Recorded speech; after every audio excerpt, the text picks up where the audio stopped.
Hello, friends. So, Bible study, the NIV, Acts. We're doing chapter 17 today. We're actually going to do the whole chapter. I would do it in different segments, but you can't really because it's sort of like the characters continue from one thing to the other. So you kind of have to go through like the whole chapter all in one. So that is what we're doing. So in this first one is called in Thessalonica. I think that's what it is, because it's Thessalonica.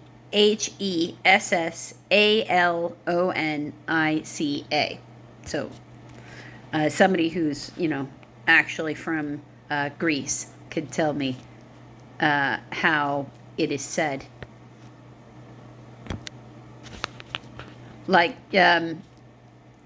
Mario, if you're watching this, yes, I am specifically talking about you. This is your end of the world here.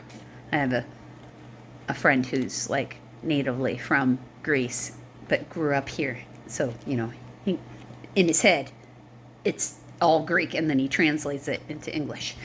So, when they had passed through I know that's Amphipolis. There we go. And it's broken up.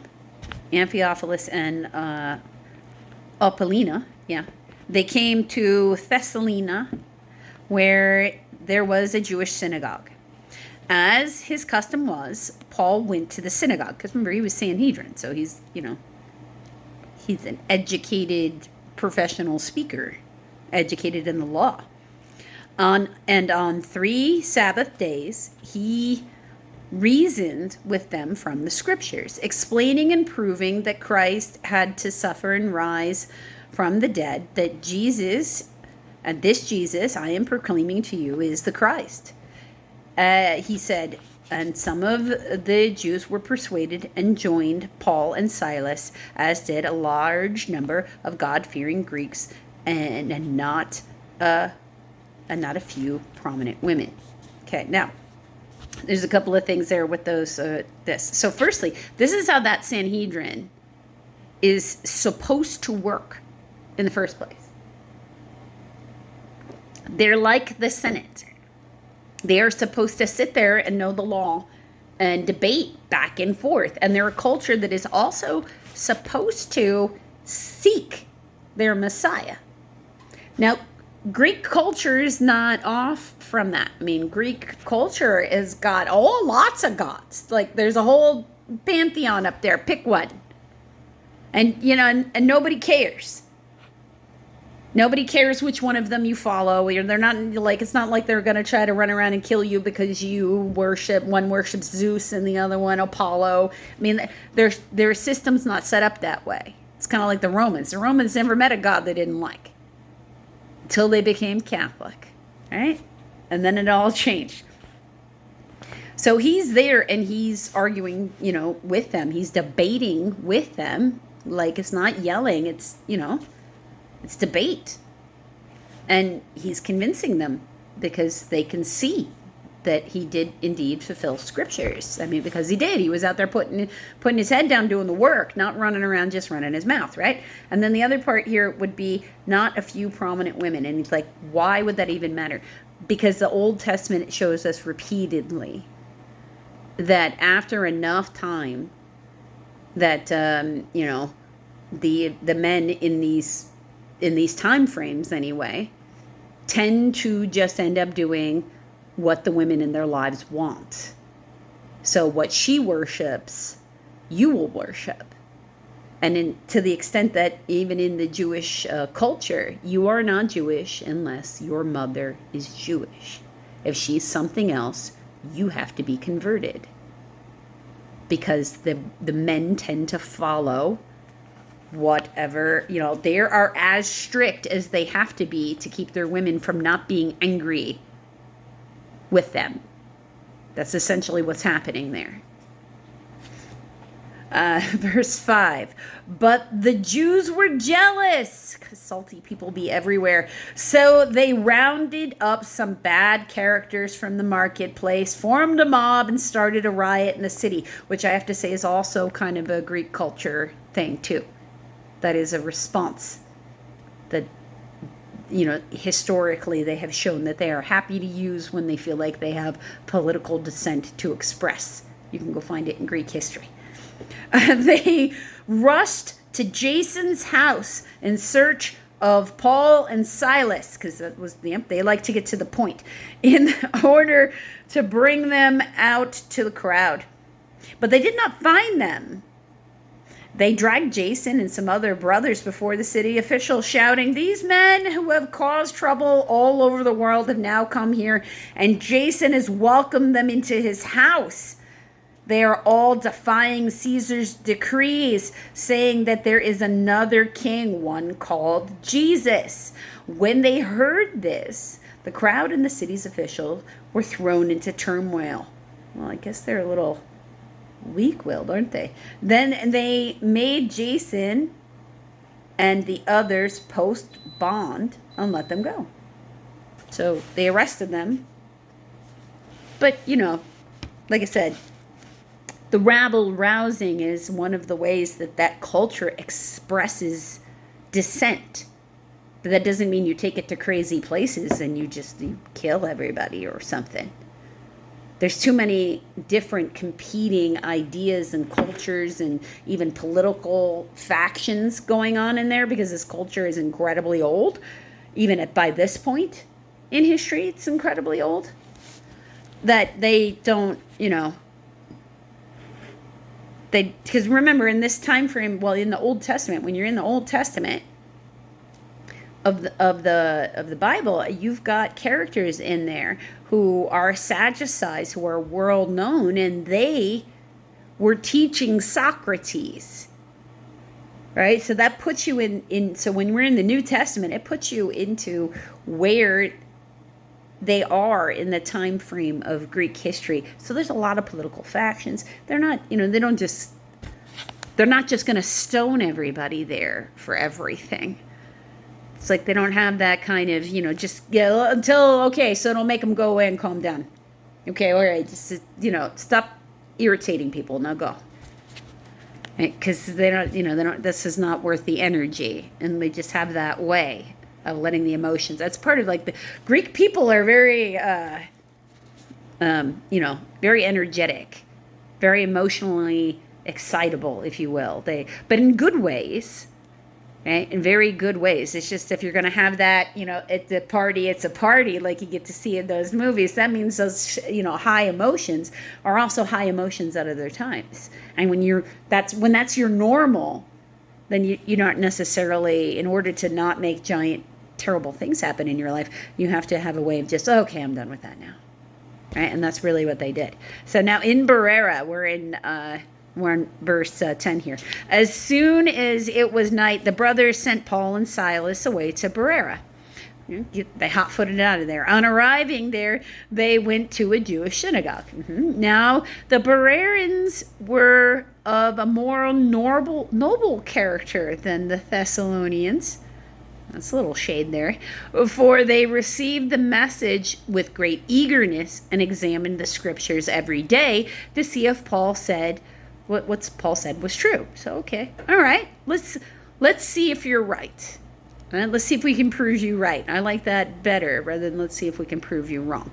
Many of the Jews believed, as did also a number of prominent Greek women and many Greek men. Good. When the Jews in that Thessalonica learned that Paul was preaching the word of God at Berea, they went up there too, agitating the crowds and stirring them up. Of course. Why is it that bullies always need crowds? I personally have the opinion that everybody who's a bully is just a coward, really. A closed-minded coward. The brothers immediately sent Paul to the coast, but Silas and Timothy stayed at Berea. The men who had escorted Paul brought him to Athens and then left with instructions for Silas and Timothy to join him as soon as possible. Okay. In Athens, While Paul was waiting for them in Athens, he was greatly distressed to see a city. The city was full of idols. Like I said, there's a pantheon. Pick whatever god you want. They're all worshipped in Athens. So he reasoned in the synagogues with the Jews, that would be his custom, and the God-fearing Greeks, okay, as well as in the marketplace day by day with those who happened to be there. So, the soapbox preacher, all right, I'm with you. A group of Epicurean and Stoic philosophers began to dispute with him. Well, that's also the Greek culture. Some of them asks, what is this babbler trying to say? Because, also, they're Greek. And he's, Israeli. So who knows what kind of language barrier is happening here? Others remarked, he seems to be advocating foreign gods. So some of them could understand him better. And then they were telling other people, because, who knows what he was speaking. He could have been speaking, Hebrew the whole time, and it just could have been that there was a Greek there who could speak Hebrew, and the rest of them are like, what is he saying? Because they don't even understand his language. But they're watching him, because he probably seems very adamant. In my brain right now, he's sort of like an evangelical preacher. They said this because Paul was preaching the good news about Jesus and the resurrection. Then they took him and brought him to a meeting of the Areopagus,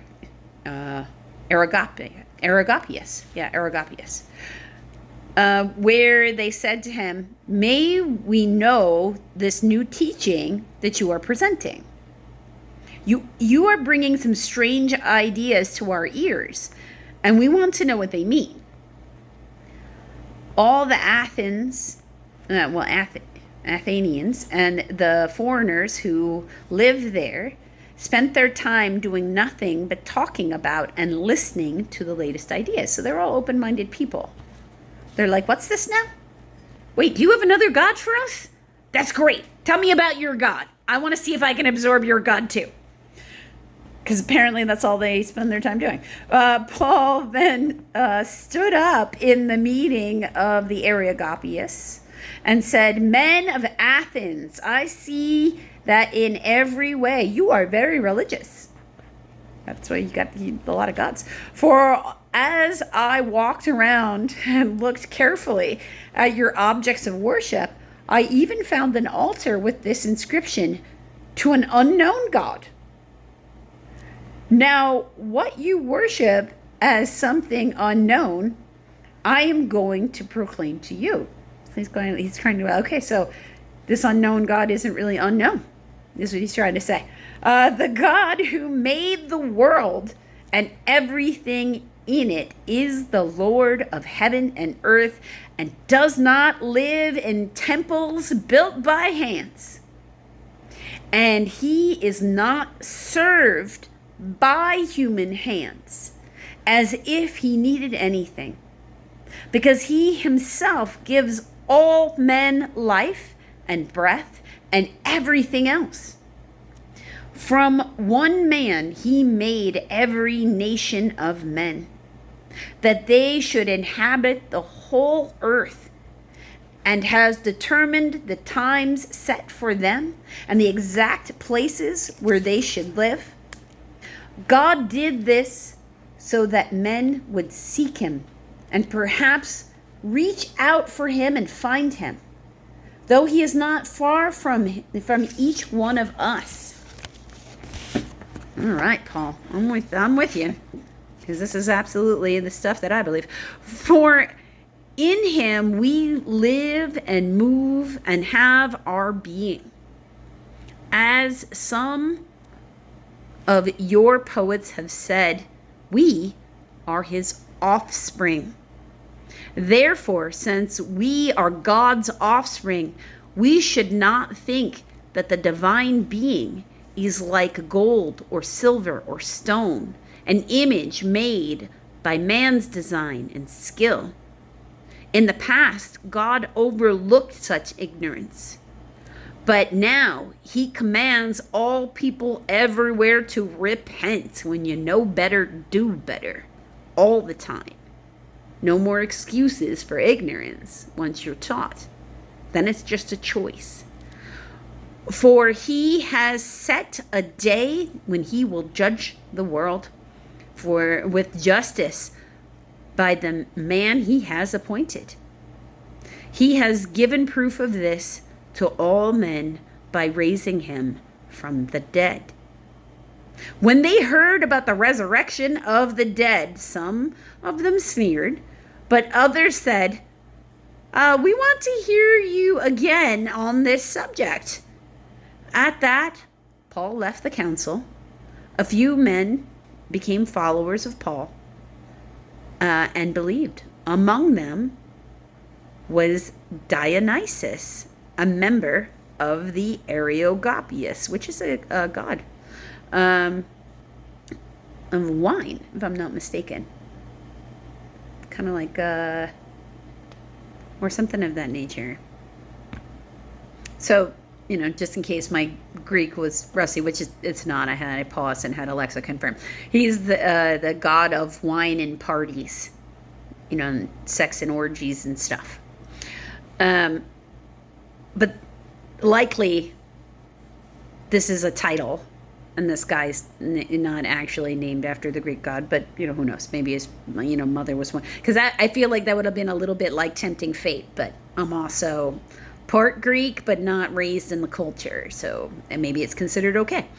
He was a member of the Areopagus, so he's like one of their chief scribe intellect kind of people. And also a woman named Demarius, and a number of others. So, this to me speaks of, we have to remember when we go about the world today doing whatever it is that we are supposed to be doing via our divine plan, because he's got a plan for each of us of what we're supposed to be doing. And we're either on our purpose or we're not. But remember, the large part of being on our purpose is being in the right room. You have to be in the right room. Now, it doesn't mean you're not going to have haters, because sometimes haters are going to follow you around. That's on them. Your light's irritating their demons. Sucks for them. You keep doing what you're supposed to be doing. And when you're in the right room, you're going to know you're in the right room, because things will line up and things happen peacefully, because being in alignment with him is supposed to bring more peace into your life. The conflicts are just supposed to be trying to teach you how to respond differently with the world, so that you can keep anchored in responding, because reaction is instantaneous, and we don't really want that. We want to pause and think. We want to respond to our 3D environment differently than we did. And if we keep doing that in a way that brings us more peace and more healing, we're going to naturally find ourselves in the right room, because the wrong room will involve conflict in a way that no healing can possibly come from. Because while you're trying to be a better person, that other person isn't. It's got to be a two-way street. You can't be a better person for both of you, or you're just going to end up with conflicts everywhere. And that's how you know you're in the wrong room. So go get you some peace today. Try to make sure you're in the right room. And don't worry about how other people react when you know that you're anchored in the light. Dust off your sandals. Keep on going.